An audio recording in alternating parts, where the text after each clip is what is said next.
What is... Oh, have a look. Have a look. I'll show you. It's fascinating, really. Well, I find it fascinating, honestly. But so let's see. I've cut the throttle. So you're in the plane here. Let me just switch to manual mode. There's the flight controller there. Yeah. In there is the 3 accelerometers, 3 gyros, the barometer, and a compass. And here's the GPS and another compass. Okay. And so they're connected together. It uses the GPS obviously to figure out, and the compass to figure out which way it's going. Also how high. It's got a barometer in there as well. And sorry, the barometer's in there.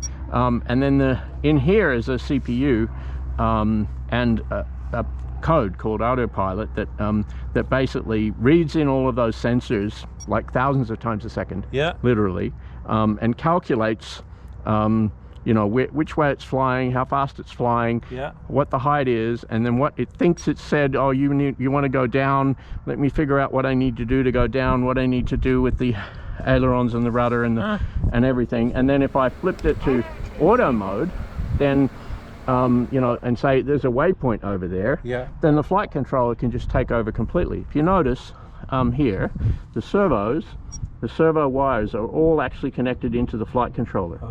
And the receiver, which is over here, doesn't even have servo outputs. It has a single wire. So it's basically just the antenna. It's just the antenna. That has a single wire that goes into the flight controller. The flight controller does stuff and then decides what to send out to the servos. Now I can, and what I did when I took off just now was flip it to manual mode.